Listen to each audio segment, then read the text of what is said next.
Bismillahirrahmanirrahim. Assalamualaikum warahmatullahi wabarakatuh. Perkenalkan, nama saya Uni dari kelas PAI 6C. Nah, pada kesempatan kali ini saya akan menyampaikan opini saya ataupun pendapat saya tentang penggunaan sosial media.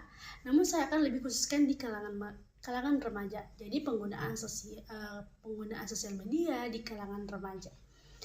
Menurut saya, sosial media itu memiliki pengaruh yang sangat besar dalam kehidupan sehari-hari, terutama di kalangan remaja saat ini. Hampir semua aktivitas kita, baik dari bangun tidur, bahkan tidur kembali, itu tidaklah lepas dari yang namanya sosial media. Baik untuk berkomunikasi dengan teman-teman, dengan keluarga, mencari hiburan, maupun mendapatkan informasi. Sosial media itu bisa memberikan dampak positif maupun dampak negatifnya, tergantung lagi dari bagaimana cara kita mengoperasikan ataupun menggunakannya. Jika kita gunakan sosial media itu dengan bijak, tentunya itu bisa menjadi sarana yang bermanfaat untuk belajar ataupun menambah wawasan. Namun, jika digunakan secara berlebihan dan tanpa kontrol, nah justru itulah bisa memberikan dampak yang kurang baik dalam kehidupan kita. Sekarang kita masuk pada contoh nyata dari penggunaan sosial media. Bisa kita lihat dalam kehidupan sehari-hari, terutama di kalangan para pelajar dan remaja saat ini. Banyak orang-orang yang memanfaatkan sosial media itu sebagai sarana untuk belajar. Misalnya, melalui platform seperti YouTube ataupun TikTok, kita bisa menemukan berbagai konten-konten edukatif seperti penjelasan materi pembelajaran, tutorial, maupun tips belajar yang menarik dan juga mudah dipahami.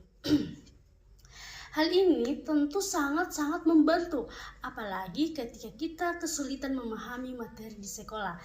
Cara ini tentu sangat bermanfaat bagi teman-teman pelajar atau remaja saat ini. Selain itu, sosial media juga bisa digunakan sebagai sarana komunikasi. Nah, yang memudahkan kita untuk berinteraksi dengan teman, berdiskusi tentang tugas, atau berbagi informasi-informasi penting. Bahkan dalam beberapa situasi, sosial media itu juga membantu kita tetap terhubung dengan orang lain meskipun terpaut dengan tentunya dengan jarak yang jauh. Tapi di sisi lain juga pengguna sosial media itu seringkali tidak sesuai dengan tujuan awal. Nah, kenapa? Karena banyak dari kita yang awalnya membuka sosial media hanya untuk mencari informasi atau hiburan sebentar, tetapi akhirnya justru menghabiskan waktu yang cukup lama tanpa disadari. Nah, misalnya ketika kita mulai melihat satu video, kemudian kita berpindah-pindah ke video lain, hingga akhirnya terus scrolling tanpa tujuan yang jelas. Hal ini sering membuat waktu menjadi terbuang sia-sia dan mengganggu aktivitas lain yang lebih penting, seperti belajar atau mengerjakan tugas. Bahkan, terkadang kita menjadi menunda pekerjaan-pekerjaan penting karena merasa masih ingin bermain sosial media.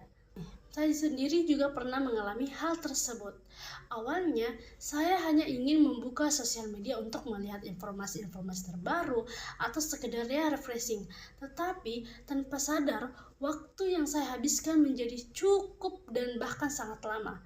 Akibatnya, saya menjadi terlambat mengerjakan tugas dan merasa kurang fokus saat belajar. Dari pengalaman tersebut, saya mulai menyadari bahwa penggunaan sosial media itu memang perlu dikontrol dengan baik. Kita harus bisa membatasi waktu penggunaan agar tidak berlebihan dan tetap memprioritaskan hal-hal yang lebih penting. Oleh karena itu, menurut saya sosial media itu akan sangat memberikan manfaat yang jauh lebih baik ketika kita menggunakannya dengan cara yang bijak.